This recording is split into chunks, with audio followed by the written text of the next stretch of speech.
Hi, I'm Sarah. Welcome to the Daily English Show. Today's guest is Ulla. Ulla lives here in Nelson, just up the road actually. We were invited to Ulla's place a couple of weeks ago for a birthday party, and while we were there we talked about food. Ulla likes raw food and she gives classes about raw food, such as making green smoothies. So we asked her if she'd like to be a Sunday kitchen guest. And she agreed, and today we went up to film that. That's going to be on this Sunday. It was a lot of fun and so delicious. We got to drink green smoothies and we also had fruit leather and cookies. After we'd finished with the food, I sat down for a few minutes and asked Ulla some questions about raw food and moving to Canada and learning English. Ulla is originally from Germany, but she's been in Canada for more than 30 years. I asked her when she first came to Canada. I came in 1973, to visit.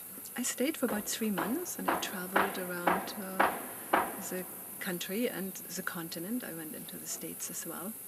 And I just had a great summer. I connected with people. I learned the language, actually. I hitchhiked for part of the trip that I did, and I was on the bus as well, so lots of opportunities to talk the language and to meet people. That's how I learned English.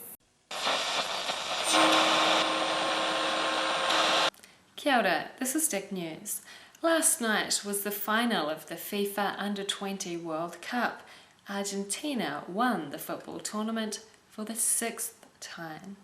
The FIFA Under-20 World Cup is the World Championship of football for male players under the age of 20. The competition started in 1977 and is held every 2 years. The 2007 tournament was held in Canada. Last night in the final, Argentina beat Czech Republic 2-1. It's the 6th time Argentina has won the championship.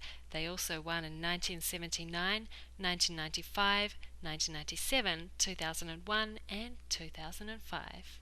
And that was Stick News for Monday the 23rd of July. Kia ora. When did you become interested in raw food? How much of your diet is raw?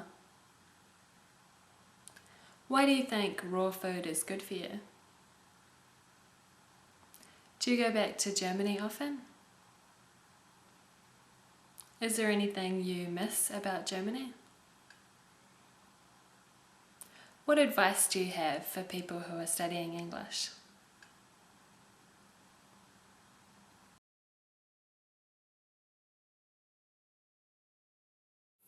I think it was about 5 years ago. A colleague of mine, a teaching colleague, had cancer, pancreatic cancer, and I remember the ads that I saw in the paper. It just said that raw food had been proven to be quite effective to counteract cancer. And I did a little bit of reading, I started finding books, I started finding other sources, and I started experimenting with raw food and felt the immediate effects of just having more energy and that it tasted really good as well. I think right now, being in the summertime and having so much in the garden, it's probably 90% of my food right now is raw. And I still enjoy just a little bit of steamed food, mostly root vegetables, carrots and beets, and have that either in a soup or with some rice, just slightly steamed. That seems to work well for me.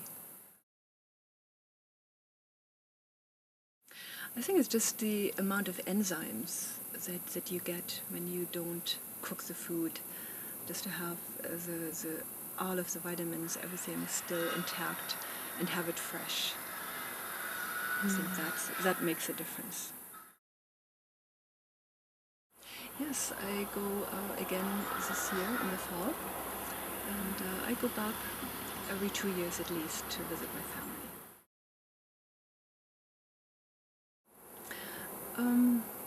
I used to miss certain foods, mostly the breads and the wonderful cheeses, but now I have been in Canada for over 30 years, so I really am comfortable here right now, and this is my home.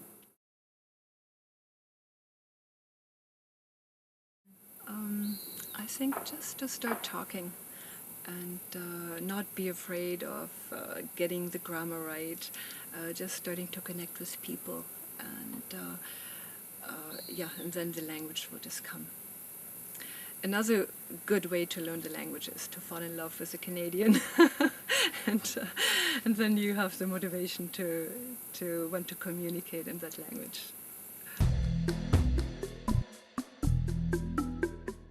When did Ulla become interested in raw food? A. About 5 months ago. B. About 5 years ago. B. How much of her diet is raw at the moment? A. About 50%. B. About 90%. B. How long has she lived in Canada? A. About 20 years. B. Over 30 years. B. How often does she go back to Germany? A. At least every 2 years. B. At least every 5 years. A.